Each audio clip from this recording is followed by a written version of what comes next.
हम सर्वतः श्रुतिमल्लोके सर्वमावृत्य तिष्ठति। सर्वदा पानीपदम तथा, जैसे स्याही में सब जगह सब तरह की लिपियां विद्यमान हैं। लेखक स्याही से सब तरह की लिपियां लिख सकता है। सोने में सब जगह सब तरह के गहने विद्यमान हैं। अतः सुनार सोने में किसी भी जगह से जो गहना बनाना चाहे बना सकते। तो स्याही कहते हैं इंक, जैसे डॉट पेन में जिस पेन से लिखा जाता है तो उसको जो इंक है वो उसको स्याही कहते हैं यहाँ हिंदी में। तो जैसे स्याही के एक एक कण में सभी प्रकार के लिपि, मतलब उसमें से कुछ भी लिख सकते हैं, कोई भी लिपि माने वर्ड लिख सकते हैं, हिंदी अंग्रेजी या कुछ भी लिख सकते हैं और कोई भी आकार दे सकते हैं। ऐसे ही जो सोना होता है तो सोना में उसके भीतर हर प्रकार के गहना उस सोने के भीतर होता है। जब वो गहना सोनार के पास जाता है तो सोना उस सोने से कुछ भी गहना कैसे भी उसकी आकृति दे सकता है। ये बताया है अभी, ठीक है, समझ में आया? सर्वता पानीपदम ना? हाँ। तो सोने के बारे में तो मैं समझ गया, और पहले जो आप बताए पूरा नहीं समझ पाया।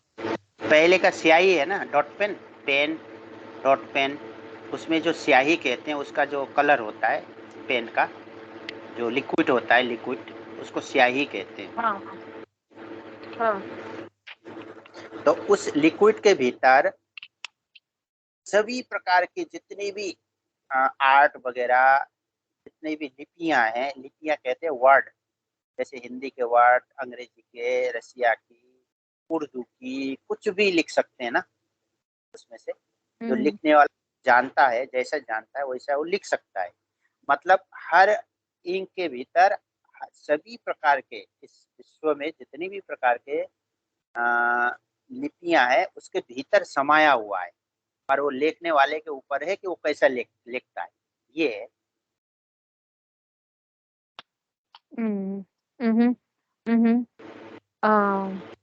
Так, 13 глава, 13 стих. Начинается с слов «Сарвата Патипадам».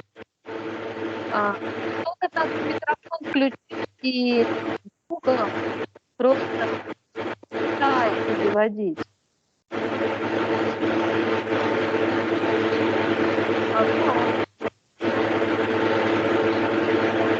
Можете отключить микрофон? Отключил микрофон.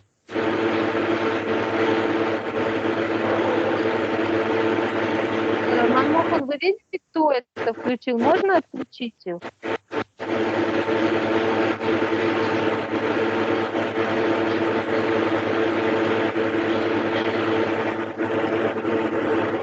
Он старается, так кулер работает. Ну ладно. В общем, подобно тому, как природа внутри себя содержит все виды драгоценностей, вернее, все виды украшений, которые можно создать.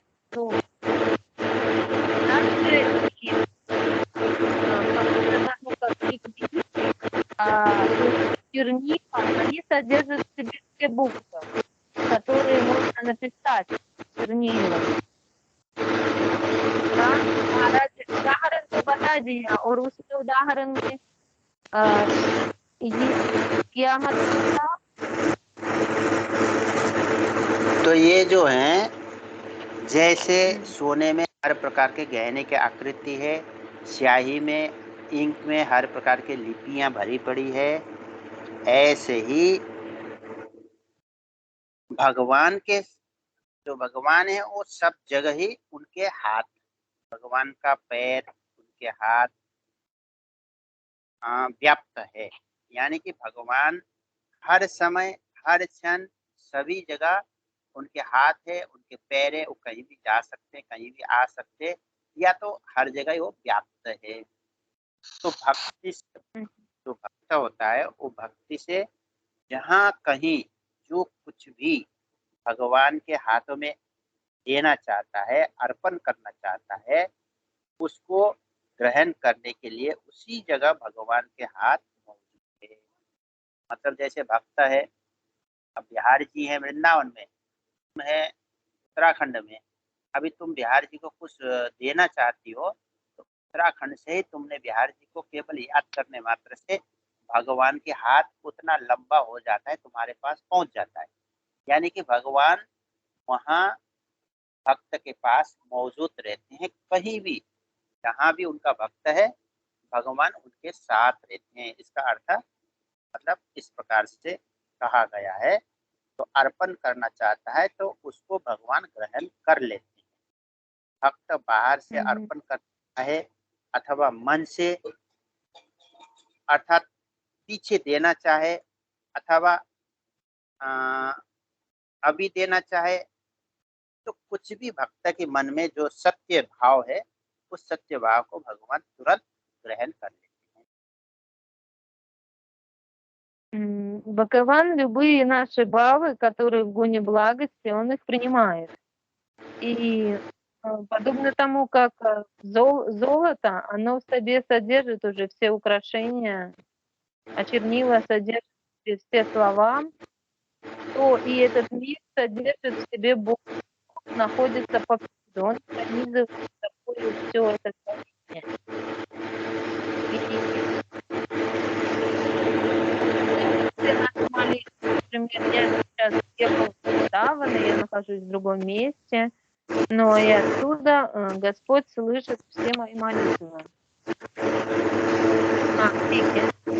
तो ऐसे ही भक्त जल में, थल में, अग्नि में, जहाँ कहीं जिस किसी भी संकट में, कभी भी कोई संकट आ जाए, तो संकट पड़ने पर जब वो भक्त भगवान को पुकारता है, तो उसकी रक्षा करने के लिए भगवान वहाँ उनके हाथ उसी क्षण पहुंच जाता है। उस भक्त के रक्षा करने के लिए भगवान के हाथ इतना लंबा है।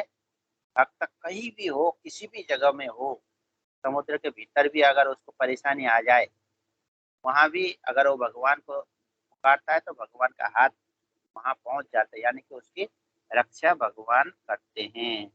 तो अपने हाथों से उनकी रक्षा करते हैं, उस समय किसी को भेजते नहीं है। जब भगवान की कठिन समस्या आ जाती, मैंने भक्त के ऊपर बहुत बड़ा संकट आता है, तब भक्त जो है भक्त के पुकार सुनकर भगवान स्वयं उसकी रक्षा करते हैं। ऐसी भगवान की सिद्धांत है।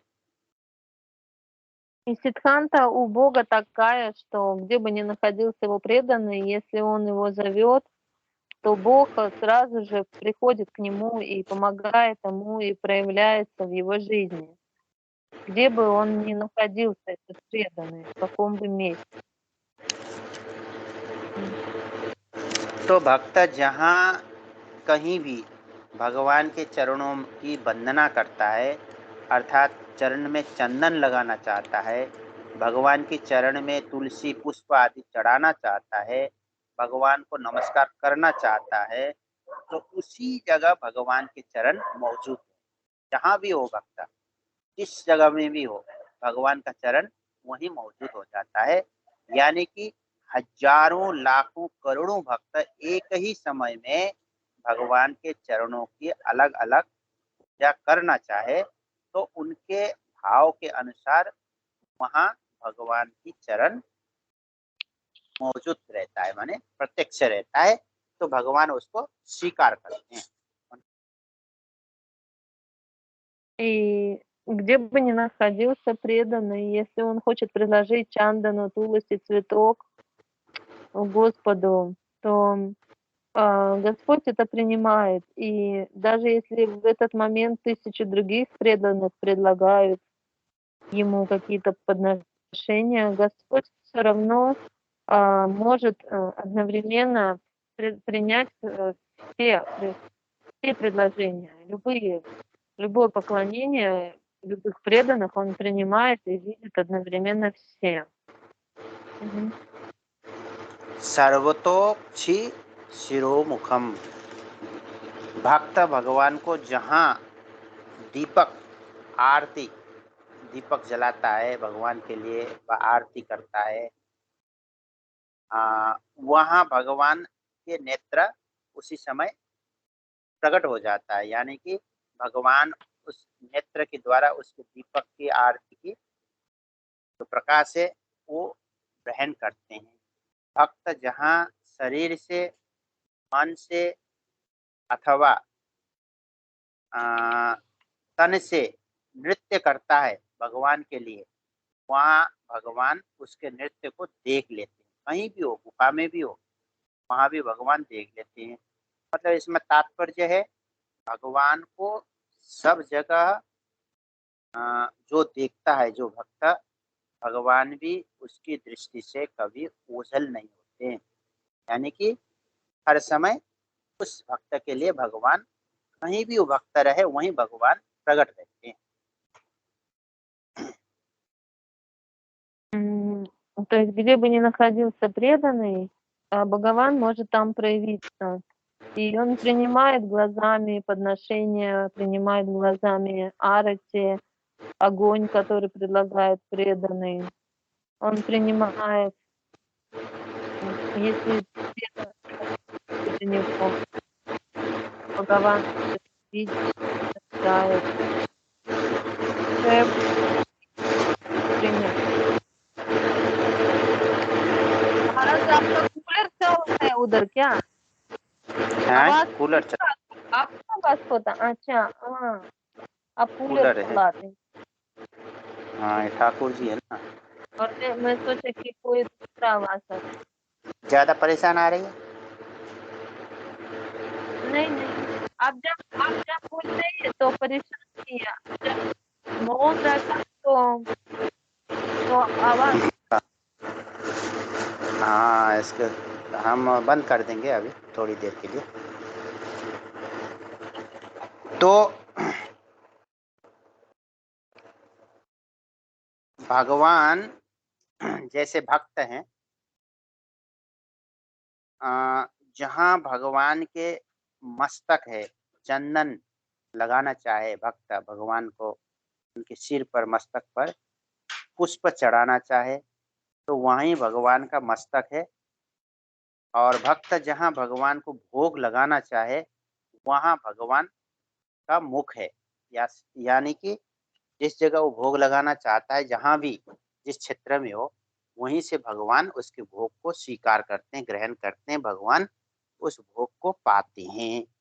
तो ये भक्ति पूर्वक जो भगवान को अर्पण किया जाता है, कोई भी वस्तु भगवान वही खा लेते हैं, स्वीकार कर लेते हैं। ये भगवान का सर्वत्र व्याप्त होने का एक भक्त के लिए उसकी भक्ति बढ़ाने के लिए, भक्त के संग में निरंतर भगवान रहते हैं, इस बात को भगवान स्वयं कहते हैं।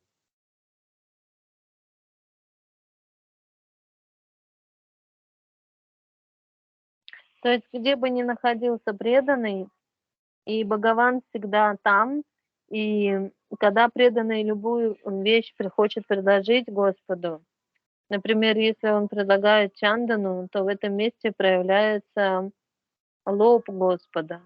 Если он предлагает пищу, то в этом месте проявляется язык, рот Господа. И таким образом это особенность того, что Господь пронизывает, везде находится, пронизывает собой все, она проявляется таким образом для преданного. सर्वत्र श्रुति मत, भक्त जहाँ कहीं जोर जोर से बोलकर भगवान से प्रार्थना करता है व कीर्तन करता है, व धीरे से बोलकर प्रार्थना करता है व कीर्तन करता है, अथवा मन से प्रार्थना करता है व मन से नाम जपता है तो भगवान वहीं अपने कान से सुन लेते हैं। चाहे वो मन ही मन से पुकारे तो भी भगवान सुनते हैं, जोर से पुकारे तो भी भगवान सुनते हैं। तो भगवान की जो कान है वो भक्त के लिए हर समय उसके संग में ही रहता है। यानी कि भक्त कहीं से भी भगवान को पुकारे, भगवान उसी क्षण सुनते हैं। देर नहीं लगता है कि हम बहुत देर से प्रार्थना कर रहे हैं, भगवान सुन नहीं रहे हैं, ऐसी बात नहीं। भगवान सुनते हैं, पर अब ये प्रार्थना कैसा है और हमारा प्रार्थना के ऊपर हमारा कितनी हमने शक्ति लगाया अपने, तो उसके ऊपर निर्भर करता है। पर भगवान तो पहले से ही जानते हैं कि ये प्रार्थना करने वाला है, अभी किया ही नहीं है, पर भगवान पहले से ही जानते हैं। और जो प्रार्थना करता है तो वो तो पहले ही भगवान सुन ही लेते हैं। ये भगवान की कान की महिमा है, श्रुति। То есть слава того, что Господь все принимает, заключается в том, что Он слышит все наши молитвы, Он принимает все, что мы Ему предлагаем. И может казаться, что я уже так давно молюсь, но нет никакого ответа. Это не так. Зависит от того, сколько шакти мы вкладываем в эту молитву, как мы предаемся. Если мы предаемся по-настоящему, то мы сразу можем увидеть, что Господь слышит наши молитвы. Мгм.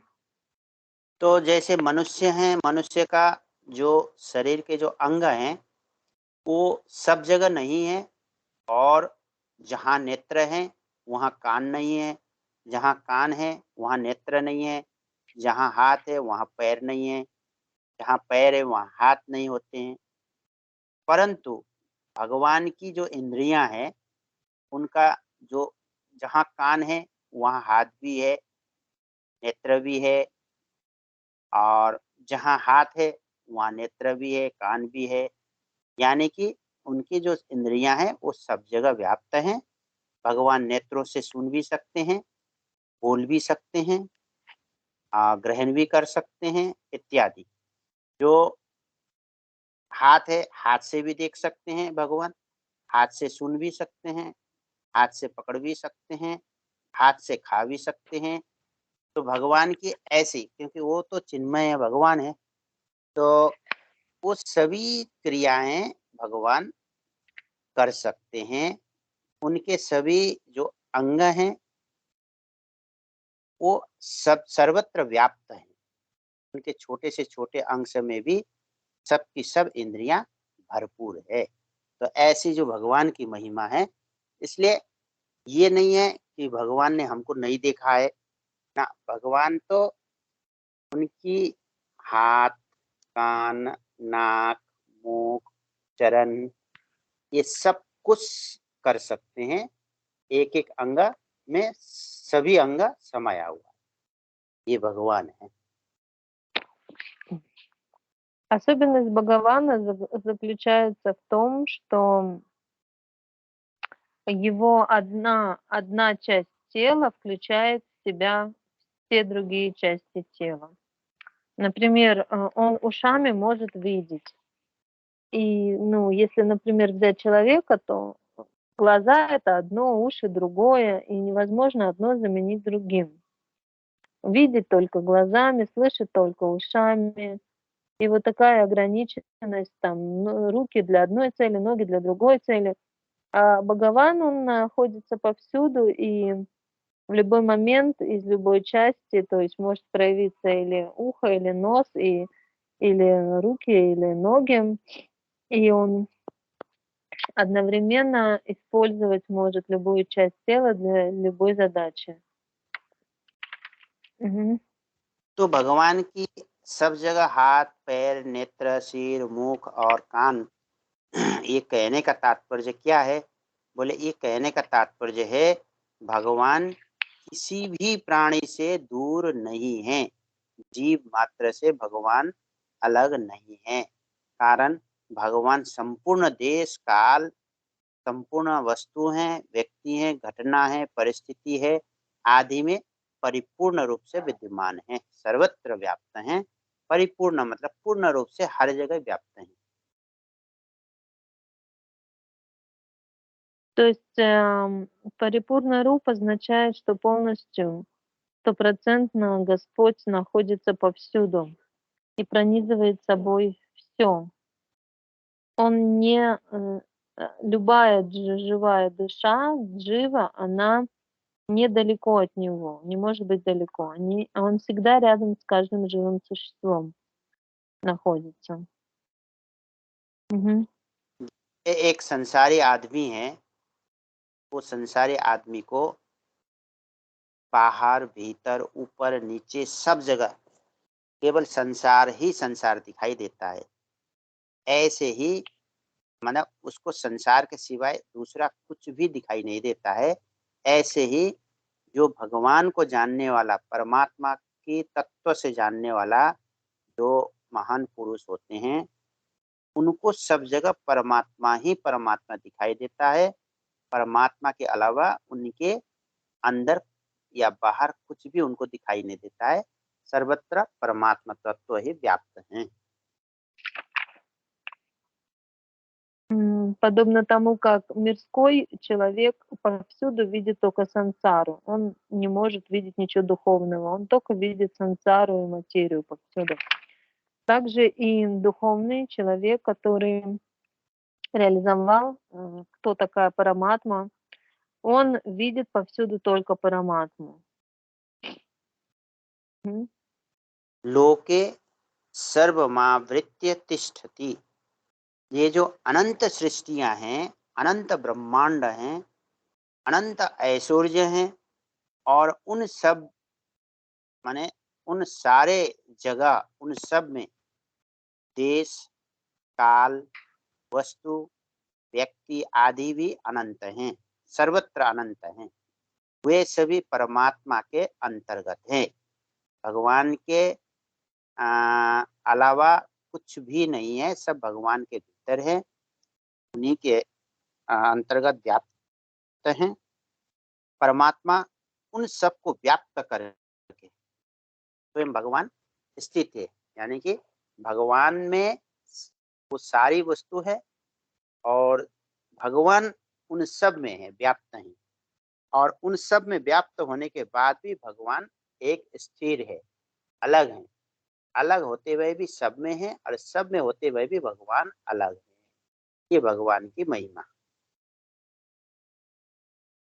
И слава Богу в том, что хотя он находится повсюду, пронизывает собой все, в то же время он отделен от всего этого. И нет ничего помимо Бога. Все, что находится в этих бесчисленных творениях, в любом месте он находится, в любом времени, в прошлом, настоящем и будущем он будет всегда, и был, и будет, и есть. И в любом объекте он находится, и в любой личности он находится. Он не может быть отделен от них. Вот. Но в то же время он отделен, он не одно и то же, что и они. Мгм. तो जैसे स्याही में, इंक में सभी प्रकार का लिपि है, और जैसे लिपि? सोना, लिपि मतलब अल्फाबेट को लिपि कहते हैं हिंदी में। लिपि मतलब अल्फाबेट, तो अक्षर होता है ना, अक्षर क ख ग घ ए ए, उसको ये लिपि लिपि। कहते हैं, लिपि। हम्म। तो जो स्याही कहते हैं, जो इंक, डॉट पेन का इंक होता है, उस इंक में हर सभी प्रकार के लिपियां हैं, यानी कि अल्फाबेट हैं। वैसे ही सोने में सभी प्रकार के गहने हैं। उस माने क्या क्या है बोले, जैसे कड़ा है, कंठी है, हार है, नथ है, ये सारे गहने, माला आदि वो सोने में से निकलते हैं। वो सोनार के ऊपर होता है। सोनार जैसे चाहे वैसे उसका रूप दे सकता है। इसी तरह लोहे में भी आ, हर औजार मौजूद है। चाकू है, अस्त्र शस्त्र है, सब कुछ लोहे में। ऐसे मिट्टी में, पत्थर में कोई भी मूर्ति बना सकता है, कोई भी उसकी रूप बना सकता है। ऐसे ही परमात्मा में भगवान में सर्वत्र उनमें सारे रूप हैं, वो सभी रूपों में व्याप्त हैं, सर्वत्र व्याप्त हैं। अब इस बात को यहाँ समझने की ये जरूरी है। ये लोहा, सोना, मट्टी, इसका उदाहरण क्यों दिया, अब इसको समझना चाहिए। बोले जैसे एक लोहे में सभी प्रकार के उसमें आकार है, माने बनाने वाला सभी प्रकार के अस्त्र शस्त्र चाकू वगैरह बना सकता है। ऐसे मट्टी में से बना सकता है, सभी प्रकार के अनेक प्रकार के उसमें आकार दे सकता है। पत्थर से भी अनेक प्रकार के आकार दे सकता है। तो ऐसे ही सभी भगवान में ये सारे जो सृष्टि हैं, अनंत आकार जो दिखाई दे रहा है, ये सब भगवान में ही मौजूद हैं और भगवान ही अनेक रूपों में आकृति बनाकर भगवान व्याप्त हैं। और इस सारे ब्रह्मांड, अनंत ब्रह्मांड में, अनंत ब्रह्मांड और अनंत ब्रह्मांड में जो कुछ भी है वो भगवान का ही आकृति है, भगवान ही उस अनेक रूप में व्याप्त हैं। ये समझाने के लिए ये इसको उदाहरण दिया गया है। Мгм. И Бхагаван, он находится повсюду, подобно тому, как до этого, да, мы уже говорили, что в чернилах находится весь алфавит. И, соответственно, все слова уже в чернилах есть. Любую можно форму придать в ручке, да, рисуя ручкой различные буквы, можно различные смыслы придавать. Также и золото тоже, в нем уже содержатся различные виды украшений, серьги, браслеты золотые или какие-то ожерелья. Любую рупу может придать ювелир. Также и Бхагаван находится повсюду, во всех формах жизни, любых, повсюду совершенно. Он, каждая живая душа, он самый ближайший спутник для каждой जीवा। तो जिस प्रकार से सोना, लोहा, चांदी वगैरह के जो आकृति बनाया जाता है अलग अलग, उसके बाद फिर उसको अगर आग में डाल दिया जाए, उस आकृति को, जैसे माला है, गहना है, उसको आग में डाल दिया, चाकू है, तो उसको पिघाल दिया जाए तो फिर उस एक ही लोहे की टुकड़ा व सोने के टुकड़ा बन जाता है। जैसा था पहले वैसा ही हो जाता है। ठीक इसी प्रकार से अनंत लोकांतर, अनंत जीव प्रेम भगवान ही अनंत रूप धारण किए हुए हैं। और जब आत्यंतिक प्रलय हो जाता है, महाप्रलय हो जाता है, तो उस समय फिर कुछ नहीं रहता है, केवल भगवान ही भगवान रहते हैं। और फिर जब सृष्टि की रचना होती है, फिर भगवान ही अनंत रूप, अनंत वस्तु, समय, काल, देश, खंड, सब कुछ भगवान ही अनंत रूप धारण करते हैं। तो इस प्रकार से जो साधक दृढ़ता से स्वीकार कर लेता है, तो उसको परमात्मा यानी कि भगवान दिखने लग जाएंगे, क्योंकि वास्तव में भगवान ही है, दूसरा कोई चीज है ही नहीं है, केवल भगवान है। इसलिए जो सत्य वस्तु को हम दृढ़ता से स्वीकार करें, एकदम दृढ़ता से, तो उसको वही भगवान दिखने लग जाएंगे, संसार उसको नहीं दिखेगा। Подобно тому, как золото, когда ювелир хочет старое украшение превратить в новое, он переплавляет золото. Это украшение идет на переплавку, и после этого он уже может новую форму создавать.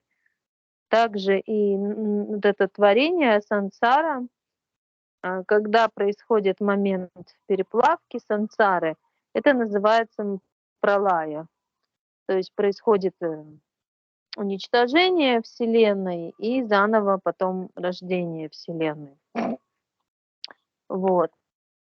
И когда происходит заново рождение, Бог, он принимает различные рупы совершенно. Вот. Так же, как и ювелир, когда делает золото, он делает различные, может из старого переплавить и сделать новое. Так и Бог, он также на самом деле находится повсюду, нет ничего помимо Бога. И тот, кто познал Параматму, он это видит. Мгм. तो आगे इसमें जैसे एक उदाहरण देते हैं, गीता के उदाहरण है, दूसरे अध्याय की 9वां श्लोक है। अहमेवा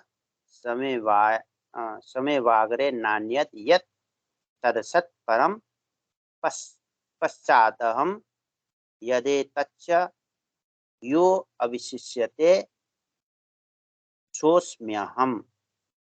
जैसे सृष्टि से पहले भी भगवान कहते हैं मैं ही था। सृष्टि से, जब सृष्टि शुरू होने से पहले मैं था, मेरे सिवाय और कुछ भी नहीं था। और सृष्टि उत्पन्न होने के बाद जो कुछ भी यह संसार दिखता है वह भी मैं ही हूँ। सत असत, सत असत से जो परे जो कुछ कल्पना की जा सकती है हम मन से, वो सब मैं ही हूँ। सृष्टि के सिवाय जो कुछ है वो मैं हूँ, और सृष्टि के नाश होने पर जो शेष रहता है वह भी मैं हूँ। तात्पर्य है सत्ता, जो सत्ता रूप में एक ही भगवान ही है। तो यहाँ द्वंद्व से, माने संसार और ये माया की द्वंद्व से इसके आवृत रहने के कारण उसमें अलग अलग महसूस होता है, पर अनुभव जब होता है, जब द्वंद्व नहीं रहता है, तब केवल भगवान ही रहते हैं और कुछ नहीं रहता है।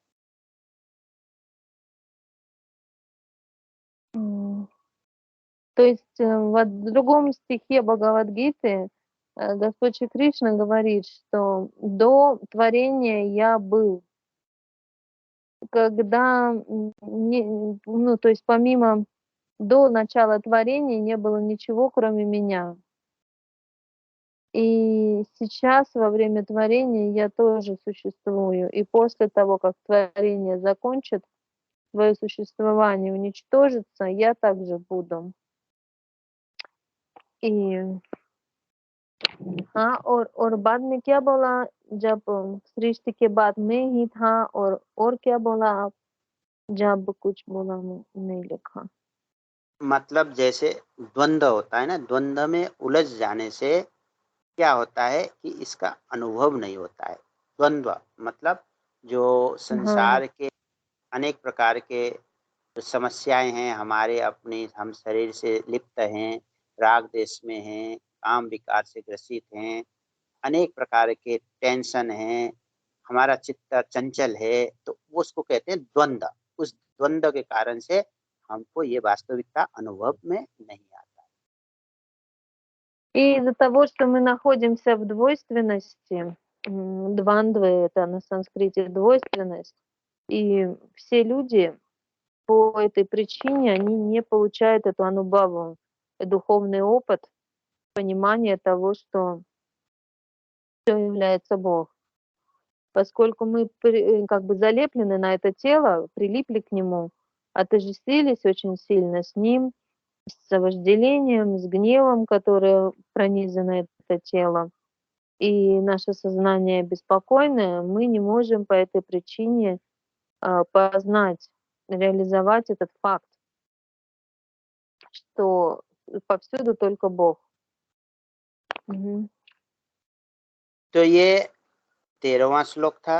आगे 14वां श्लोक है, सर्वेन्द्रिय गुणाभासम सर्वेन्द्रिय विवर्जितम असक्तम सर्वभृश्चैव निर्गुणम गुणभोक्तृ च।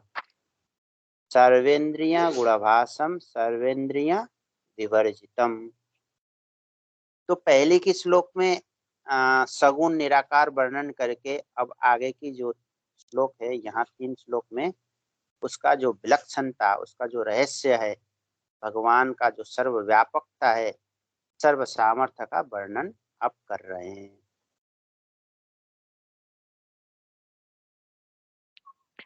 Продолжаем изучать следующий стих Бхагавад-гиту, следующий стих, 14 стих 13 главы. в котором говорится «Сарвендра я гуна бхасам, сарвендрия виварджитам, асактам сарва бхучева ниргунам гуна бхактучам». Что महाराज क्या आपने बोला सब गुना के अंतर्गत है या क्या उसमें अनुवाद क्या है? पहले सगुण और निराकार का वर्णन हुआ। अब ये जो श्लोक में आगे अब बताएंगे इसकी जो विलक्षणता माने आश्चर्यमय, इसकी जो सर्वव्यापकता और जो सर्व सामर्थ्य है उसका वर्णन करेंगे भगवत तत्व का। तो सगुण और निराकार ये तो अलग चीज था ना। पहले सगुण था और निराकार, ये तो आकार और निराकार, सगुण और आकार ये एक ही है ना। सगुण और आकार और निराकार ये अलग है ना? नहीं, ये सगुण और निराकार जो उनका जो विविध प्रकार का जो सगुण कहते हैं, जैसे भगवान सगुण रूप से प्रत्यक्ष विराजमान है और सगुण रूप से भक्त पर कृपा करते हैं, वो अलग है। और निराकार रूप से अपने आप, जैसे भगवान वहाँ दिखा भी नहीं, किसी भी दिखा नहीं।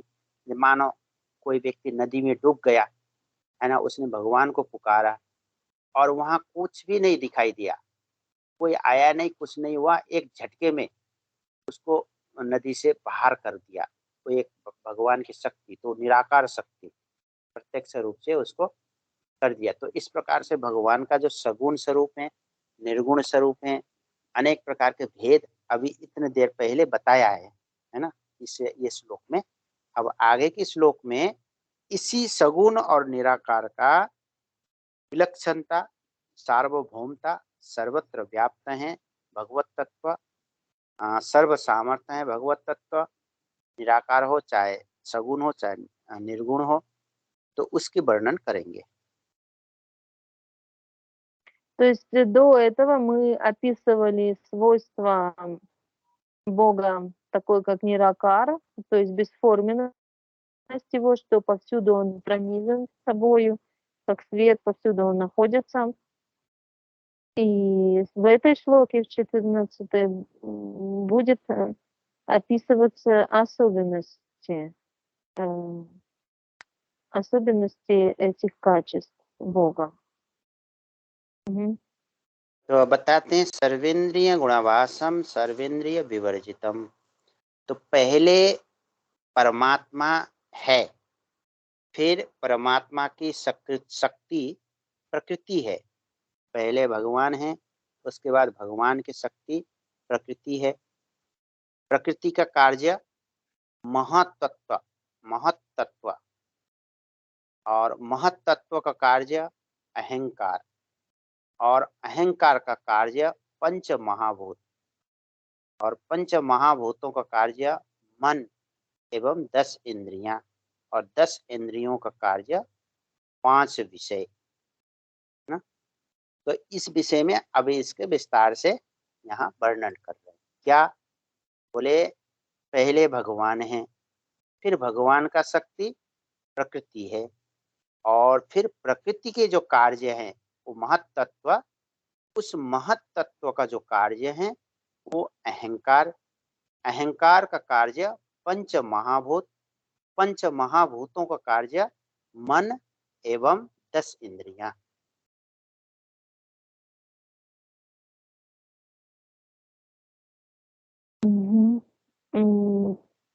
Так, изначально из Бхагавана исходит Пракрити, материя. И Бхагаван источник материи. И материя Пракрити, она создает Махат-татву. Из Махат-татвы проявляется Аханкара, ложное эго. Из ложного эго проявляется 5 махабутов, то есть 5 элементов, из которых создается, собственно, все, что мы видим в этом мире.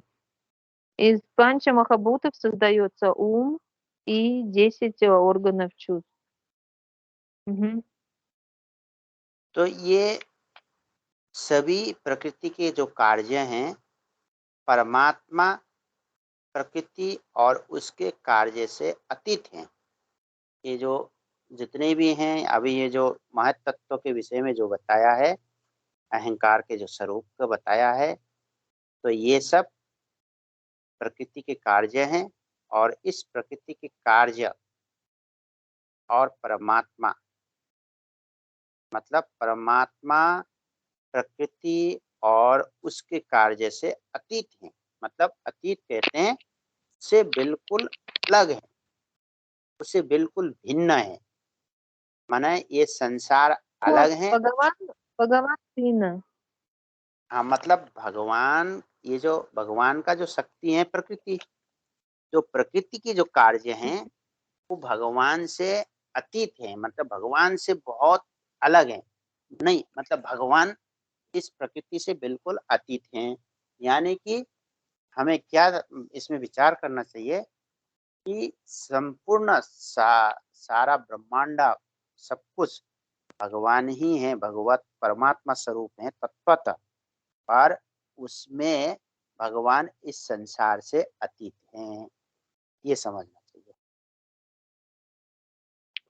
И несмотря на то, что Пракрити, она изошла из Бхагавана, и вся деятельность, последующая ложное эго проявляется и прочее, оно все отдельно от Бхагавана.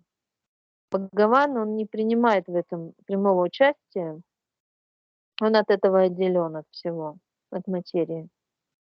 Мгм. अब यहाँ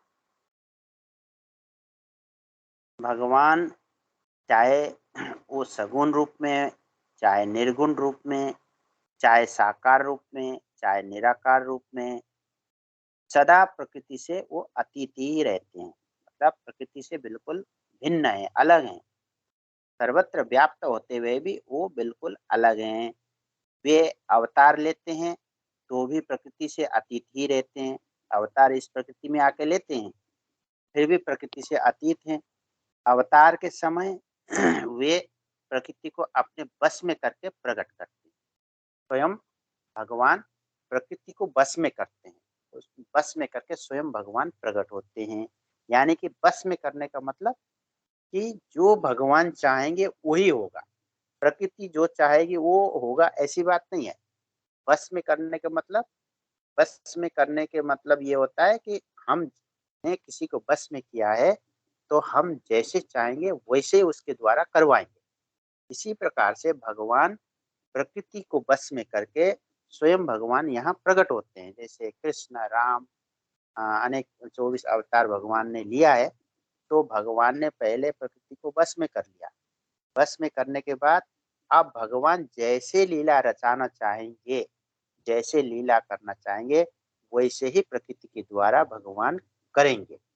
ये भगवान के महत्व है। इसलिए भगवान प्रकृति से अलग हैं, अतीत हैं।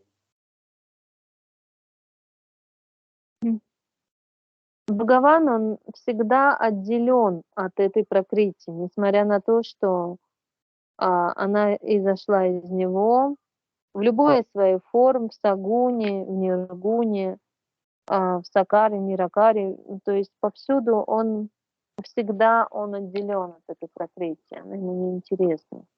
И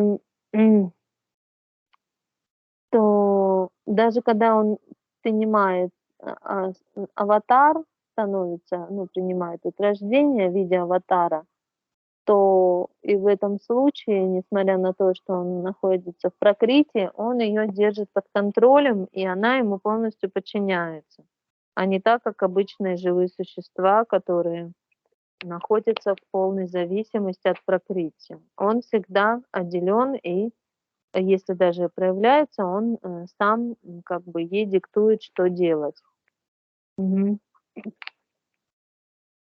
तो यहाँ एक उदाहरण दिया जाता है, जैसे मानो एक जो जीव हैं, जो मनुष्य हैं, जो अपने को गुणों में लिप्त, गुणों से बधा हुआ मानकर जन्मता है और मरता है।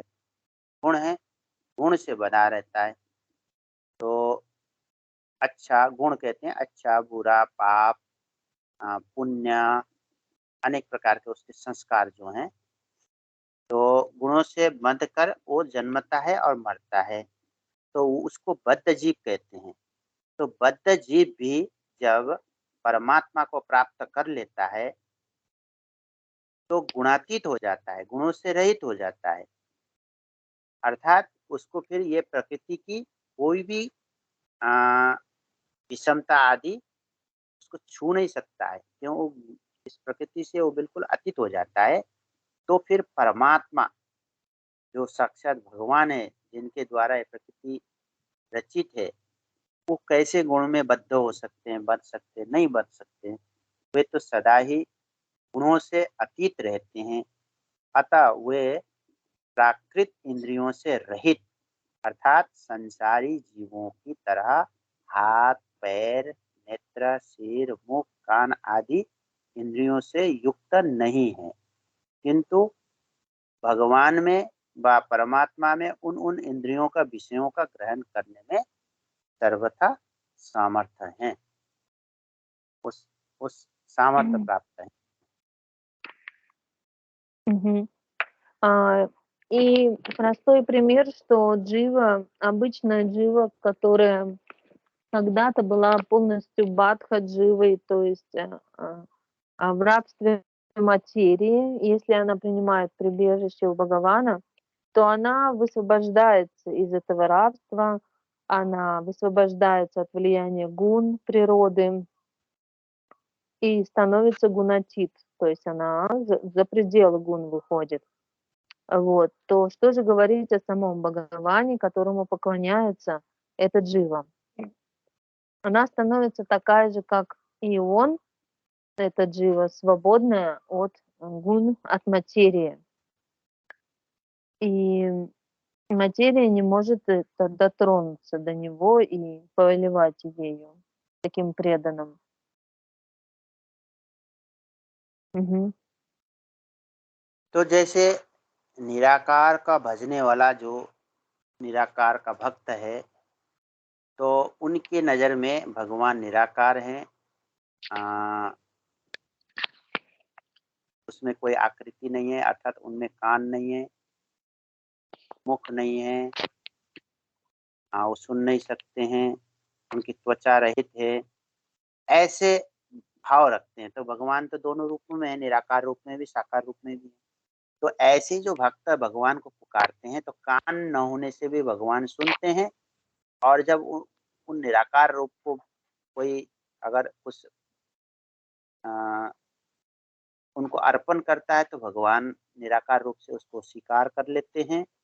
तो इसी प्रकार से जो सगुण रूप में भजने वाले जो भक्त हैं, तो उनके लिए तो भगवान का कान है, नाक है, आँख है, मुँह है, पैर है, हाथ है, सब कुछ है। तो भगवान खाते हैं, भगवान को भूख लगता है, भगवान को निद्रा आता है, भगवान को आलस सताता है, तो उनके लिए भगवान ऐसे बन जाते हैं। तो ये भक्त के लिए भगवान जैसे भक्त चाहता है, जैसे भक्त भजता है, ऐसे भगवान उसको स्वीकार करते हैं।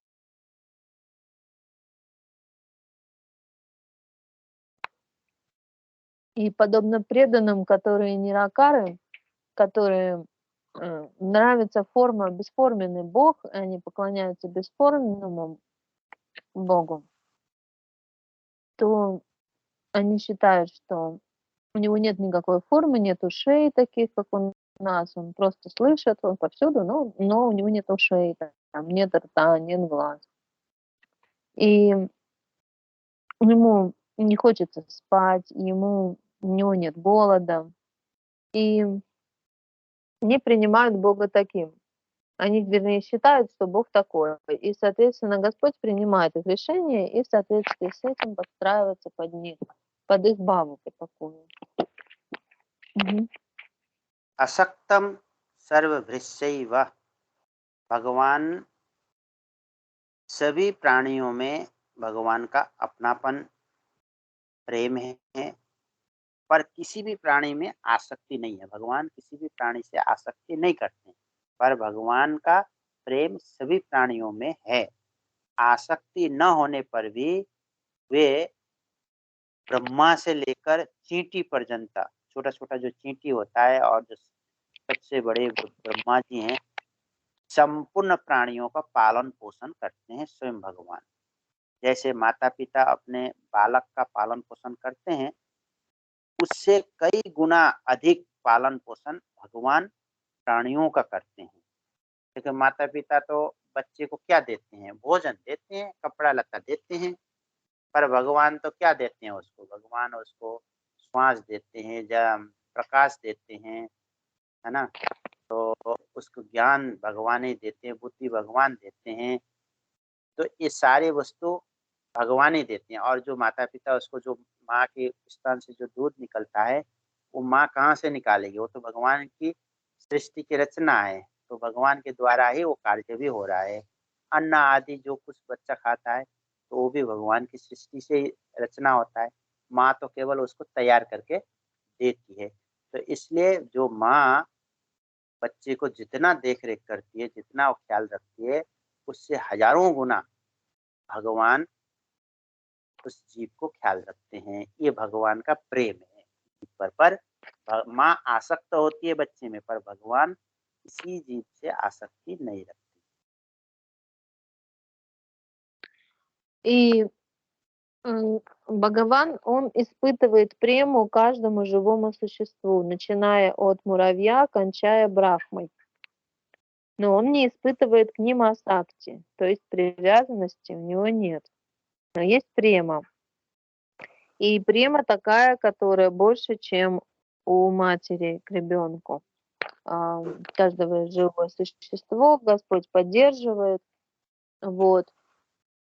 Махараджи, он आसक्त और प्रेम उसमें क्या अंतर है? आसक्ति तो संसार ही है, वो बंधन है, प्रेम बंधन से मुक्त है। प्रेम निर्मल है, आसक्ति में मिलावट है, उसमें अंधेरापन है। जैसे प्रकाश और उजाला, तो आसक्ति में अंधेरापन है, यानी कि आसक्ति होने के बाद उसमें मोह होता है, मोह होने से फिर उससे वो जुड़ा रहता है, फिर वही जन्म-मरण के चक्कर होता है और केवल प्रेम जहाँ होता है, वहाँ निर्मलता होती है, शुद्धता होती है, पवित्रता होती है प्रेम में। तो भगवान केवल जीव से प्रेम करते हैं, आसक्ति नहीं करते। तो उसमें मोह है, मतलब मोह जो कुछ मेरे लिए भी चाहिए ना, या मोह कौन सा प्रकार के, कैसे, कौन सा मोह है? मोह मोह होता है ना, मोह कहते हैं ये मेरा है, मेरा है, मेरा बच्चा है और मेरा बच्चा है, भगवान तो ये नहीं मेरा सोचता ये नहीं। मेरा है, भगवान सोचता नहीं हमारे बारे में ये मेरा जीव है। भगवान कहते हैं मेरा है, ये संपूर्ण जीव मेरा है, पर भगवान उसके बदले में ये नहीं चाहते हैं, क्योंकि तुम्हारा बच्चा है और तुम बच्चे को मेरा कहती हो, ठीक है, पर अगर बच्चा तुमसे विपरीत होकर दूसरी जगह जाए, तुम्हारी बात ना माने, तुमको अपमान करे, तो तुमको दुःख हो जाएगा, कष्ट होगा और वो बच्चा हम्म। तुम्हारी ना माने तो तुमको एक प्रकार से बहुत कष्ट होगा। पर भगवान में ये नहीं होता है, भगवान को कष्ट नहीं होता है, भगवान केवल सेवा करते हैं। भगवान लेने की भावना नहीं रखते हैं कि ये मुझे कुछ दे, ऐसी भावना को भगवान को ज़रूरत नहीं है। पर जीव को ज़रूरत पड़ता है कि बदले में वो हमको भी कुछ दे, सम्मान दे, प्यार दे, मेरा बात माने, मुझे इज़्ज़त दे, तो ये चाहता है। अगर ये चाहना ना हो, तुम केवल बच्चे के केवल पालन-पोषण करो, उससे खूब प्रेम करो, लाड़ करो, प्यार करो और सोचो कि ये मेरा नहीं है, ये मेरे पास भगवान ने दिया है सेवा के लिए, जब तक ये मेरे पास है तब तक मुझे इसका अच्छी तरह से ख़्याल रखना है। ऐसे अगर तुम करेंगे, तो उस बच्चे में तुम्हारी आसक्ति नहीं होगा, यानी कि तुम संसार के बंधन से मुक्त होंगे। तुम मातृ ऋण को चुका देंगे, पुत्र ऋण को चुका देंगे और उस ऋण से तुम उऋण होकर तुमको फिर भगवत प्राप्ति की ओर तुम जाएँगे। ये है प्रेम और आसक्ति में अंतर है। Я спросила, в чем разница тогда между премой и асакти. И Махарадж пояснил, что према, она чистая, и а сакти смешана с тамасом, с невежеством, с мохой. И живое существо, оно, например, если она к кому-то привязана, имеет асакти, то она говорит: это мое, или это мой ребенок, или мой муж, моя жена. И начинаются сразу какие-то требования для себя. Что-то хочет для себя. Вот когда асакти, это когда человек что-то хочет себе, и взамен также он что-то хочет. Взамен он хочет, чтобы его тоже любили и так далее. Если, например, Махарадж привел пример, если твой ребенок, например, тебя не будет слушать и поедет куда-нибудь в другое место от тебя, ты будешь расстраиваться. Вот. Мать будет расстроена этим, потому что она хочет, чтобы был рядом с ней ребенок. Вот это и есть асакти. А према — это когда человек, то есть, говорит, Бхагавану не будет расстраиваться, если такое произойдет. Вот, то есть он, потому что у него према, он просто хочет добра этому живому существу, и чтобы у него все было хорошо, а взамен для себя не хочет ничего. तो जैसे माता अपने बालक का पालन पोषण करते हैं, उससे कई गुना अधिक भगवान अपने प्राणियों का, जो ये संसार में जो प्राणी हैं, भगवान के अंश हैं, उनका पालन पोषण करते हैं। और भगवान कैसे करते हैं? जैसे कौन प्राणी कहाँ है, किस प्राणी को किस वस्तु की जरूरत है, और इसको भगवान कहाँ, कैसे, किस प्रकार से पूरा करना है वो जानते हैं। और भगवान उसको उस प्राणी को उसको जैसे आवश्यकता हिसाब से माने यथावत उसके पास पहुंचा देते हैं। चाहे वो पृथ्वी के भीतर हो, चाहे वो समुद्र के भीतर हो, चाहे आकाश में हो, चाहे वो स्वर्ग में हो, चाहे वो त्रिलोक में कहीं भी, कोई भी छोटा हो चाहे बड़ा हो, जिसको जैसा चाहिए, बड़े को बड़ा, छोटे को छोटा, उसका पालन पोषण भगवान करते हैं। प्राणी मात्र के सुहृद होने से भगवान उसका अनुकूल प्रतिकूल परिस्थितियों को द्वारा पाप पुण्य का नाश करके प्राणी मात्र को शुद्ध पवित्र करते रहते हैं। И Бхагаван, он заботится о каждом живом существе, где бы оно ни находилось, под землей или в воздухе. Он всегда как-то не оставляет голодным живое существо, дает ему что-то поесть и заботится о нем, чтобы его грехи уничтожились, чтобы он не совершал грехи, как-то дает ему уроки определенные. И чтобы пунью тоже он не растрачивал попусту. Мгм. निर्गुण गुणा निर्गुणम गुण भोक्त्री च, जो भगवान है वो संपूर्ण गुणों से रहित होने पर भी संपूर्ण गुणों का भोक्ता है। गुणों से रहित हैं पर गुणों का भोक्ता भी है। जैसे तात्पर्य, जैसे माता पिता बालक की उसकी जो क्रिया मात्र से देखकर प्रसन्न होते हैं। जैसे बालक हिलता है तो माता पिता प्रसन्न होते हैं, उठ खड़ा होता है तो प्रसन्न होते हैं, बैठने लगता है तो उसमें प्रसन्न होते हैं, बैठ के थोड़ी गिर जाता है उसमें भी खुशी होती है उनको, गिरते समय चोट लगता है तो उस समय उसको दर्द होता है, माँ को दुख भी होता है कहीं चोट न लग जाए। पर उठ के चलने लगता है तो वो माँ को खुशी होती है कि मेरा बच्चा अब चलने लग गया। तो ऐसे ही भगवान भी भक्त के द्वारा की हुई कोई भी क्रिया उसको देखकर भगवान प्रसन्न होते हैं। अर्थात भक्त लोग जो भी क्रिया में कार्य करते हैं, जो भी क्रियाएं करते हैं, कार्य करते हैं, उन सब क्रियाओं का भगवान भोक्ता है, वो भोक्ता बन जाते हैं, यानी कि उनके भक्तों का प्रेम को भगवान ग्रहण करते हैं। Бхагаван всегда принимает прему Господа, прему своего преданного и отвечает ему, и что бы преданный ни делал, он этому всегда рад. Какой бы вид преданного служения преданный ему не делал. То есть, несмотря на то, что он за пределами гун природы, но он является наслаждающимся гунами, то есть наслаждающимися определенными качествами преданного, подобно тому, как мать с отцом наблюдают за ребенком, и они наслаждаются, когда ребенок начинает сидеть, потом начинает ходить и начинает говорить его речью. Они всем этим наслаждаются. Также и Бхагаван наслаждается, когда преданный начинает какие-то свои подвижки в преданном служении, усилия принимать в преданном служении. Угу. तो इस श्लोक का मुख्य तात्पर्य ये है, जो परमात्मा है, एक परमात्मा के सिवाय और किसी का कोई भी सत्ता नहीं है, किसी की भी सत्ता नहीं है, सर्वत्र परमात्मा ही व्याप्त है। हम जो कुछ भी कहेंगे वह परमात्मा से अलग नहीं है, सबसे रहित,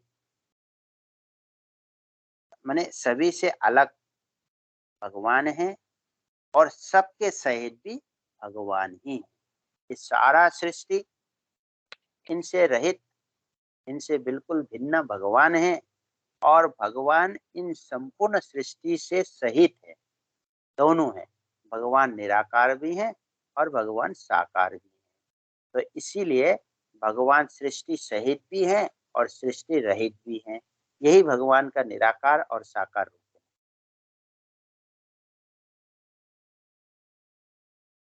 То есть Бхагаван одновременно и отделен от сришти, от творения, и в нем находится. И значение этой шлоки заключается в том, что нет ничего помимо Параматмы. Единственная истина — это Параматма, которая находится повсюду, и нет ничего отдельного от нее. Угу. तो ये इसका भाव, इस श्लोक का भाव यही है और इसी का और आगे 2 श्लोक में और वर्णन है, वो कल सुनाएंगे। आज इसको इतना ही करते हैं। और कैसी हैं सब? सुधा निधि, मनमोहन, ठीक है? Как вы, Суданитхи Манмохан? То есть на этом мы сейчас заканчиваем. 2 шлоки мы сегодня обсудили, завтра еще 2 других обсудим. Махараджи Елена би यहाँ पर Кришна Прия भी आ गया शायद, अभी देखा. Теперь Махарадж спрашивает учеников, как вы поживаете. Суданитхи, Манмохан, может, Кришна Прия что-то хочет сказать. Угу.